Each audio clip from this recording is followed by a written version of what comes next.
La Société Alzheimer de Québec existe déjà depuis 30 ans.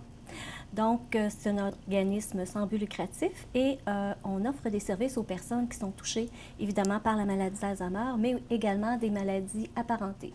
On fait référence ici à la maladie vasculaire, maladie corps de Lewy, Creutzfeldt-Jakob et frontotemporale. Alors, les personnes qui auraient reçu ce diagnostic-là peuvent venir chez nous et bénéficier de nos services.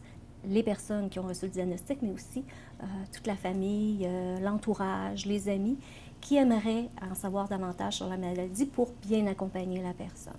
J'ai une conjointe qui approche de la retraite, qui vient de passer le seuil officiel de la retraite. Francine, elle a la maladie depuis maintenant 6 ans. Elle est hospitalisée dans un CHSLD depuis 4 ans.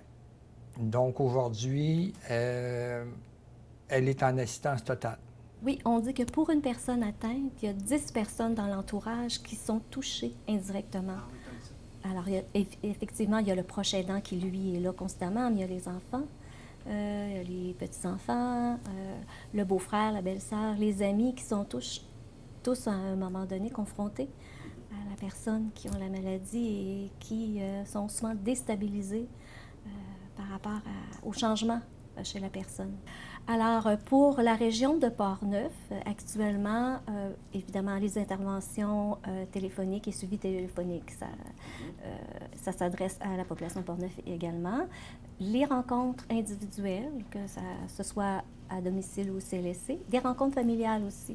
Parfois, les proches ou la personne atteinte dit « J'aimerais bien que tout le reste de la famille puisse être présent lorsque vous expliquez l'impact de la maladie, parce que moi, je le comprends un petit peu mieux. J'aimerais ça que les autres le comprennent aussi mieux. » C'est possible, et puis on s'adapte aussi un peu à l'horaire des gens. Alors, c'est possible aussi le soir là, ou après le travail là, pour rencontrer les membres des familles qui sont encore sur le marché du travail.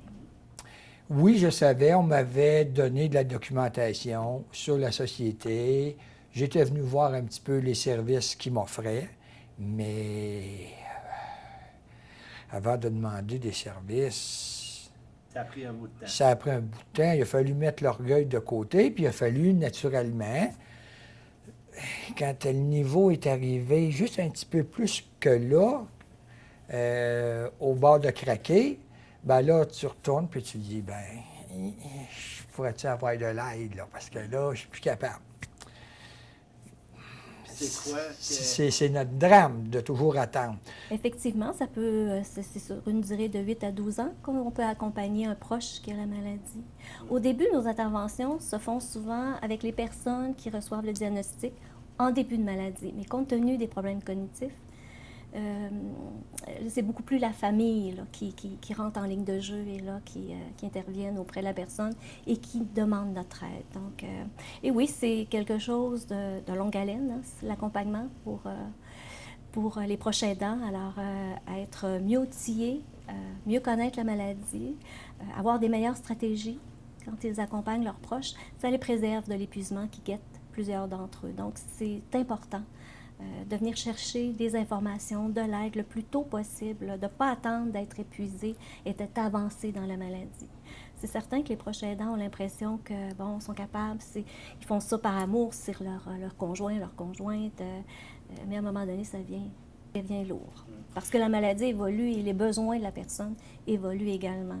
Alors, l'aide dispensée à la personne augmente en intensité et c'est lourd pour la personne. Répit à une journée par semaine. Alors, une journée, c'est un gros 6 heures par jour. Pour toi-même, là. Et ça, c'est... les gens peut-être pas... c'est difficile à s'imaginer que 6 heures de répit, c'est une peu de délivrance, là, parce que tu as un 6 heures où tu t'inquiètes plus, tu penses plus, tu t'attends pas à aucune surprise, parce qu'il y a quelqu'un d'autre qui s'en occupe. Parce que le reste du temps, c'est 24 heures sur 24. Le lien qu'on a, nous, avec les organismes qui offrent du répit, comme le comité VOSI ou l'entraide communautaire, le Halo, c'est vraiment du soutien aux intervenants qui sont là aussi. Puis on on leur offre notre expertise là, pour bonifier leurs services, pour essayer de répondre aux difficultés qu'ils peuvent rencontrer aussi là, dans leur parcours, là. On fait de la formation, ça c'est un de nos services aussi, de la formation professionnelle qui travaille auprès des personnes qui ont des atteintes. Alors, dans la région de Portneuf, effectivement, nous avons formé là, des travailleurs, des groupes de travailleurs. Alors, notre équipe au service aux familles s'occupe de retourner les appels aux proches aidants. Ici, on est, comme je vous disais, 5. Cependant, je suis la personne responsable pour la région de Portneuf. Alors, on me réfère les appels pour la région et c'est moi qui fais le suivi par la suite. Alors, l'entraide nous permet justement de trouver des pistes de solutions qu'on doit essayer. Il n'y a pas de formule miracle, il n'y a pas de recette miracle, mais telle personne a essayé ça, puis ça a fonctionné avec son conjoint ou sa conjointe. Bon, bien, tu l'essayes. Oui, il y a un service que j'aimerais aussi vous préciser, c'est le groupe de soutien d'information pour les proches aidants. Oui. On en a démarré un au printemps dernier. Alors ça aussi, c'est un service où est-ce que les proches aidants viennent chercher de l'information, mais en plus, ils peuvent échanger entre eux, partager des situations, du vécu, et ils peuvent avoir du soutien des autres personnes du groupe. Donc, ça brise l'isolement et ça crée des liens. Donc, on trouve ça important parce que les gens ont souvent l'impression, tout seuls à la maison, d'être les seuls à vivre cette situation-là. Oui, il y a de plus en plus de personnes qui sont touchées par des atteintes cognitives, par la maladie d'Alzheimer. On est de plus en plus connus, donc, de la population. On est connu de la population, mais aussi des intervenants des différents milieux, ce qui fait que on a des gens qui nous sont référés sur notre liste d'attente. On a des gens, mais on essaie d'y répondre le plus rapidement possible. Pour moi, c'était c'est encore une grande aventure. Bon. La maladie Alzheimer, bon, tout le monde connaît un petit peu ce que c'est.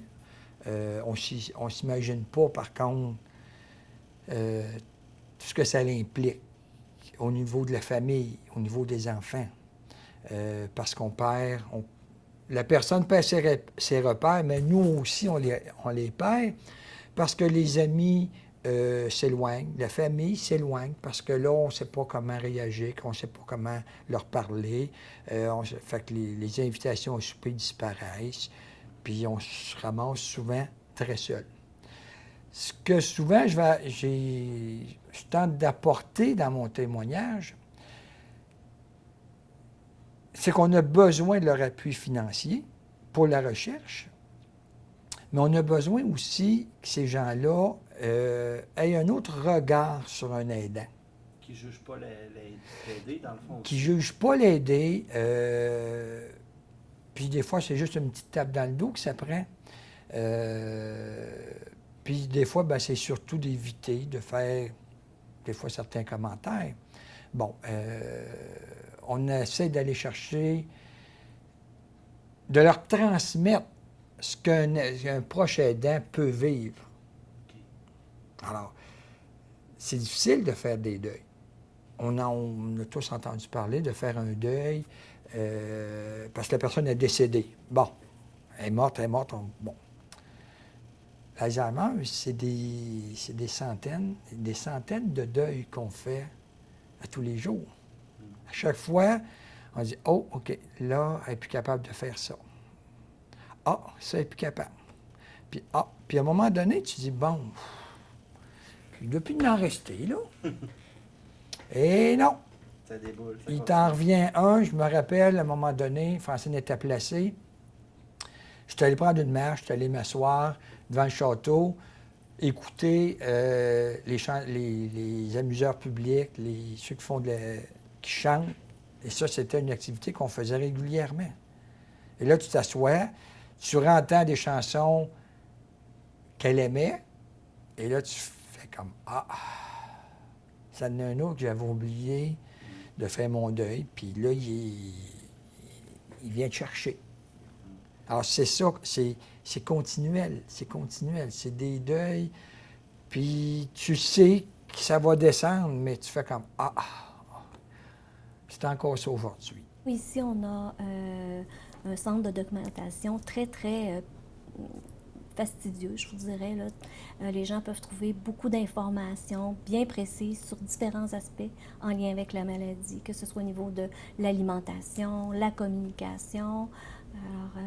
Alors, on a un site Internet, c'est le www.sociétéalzheimerdequebec.com.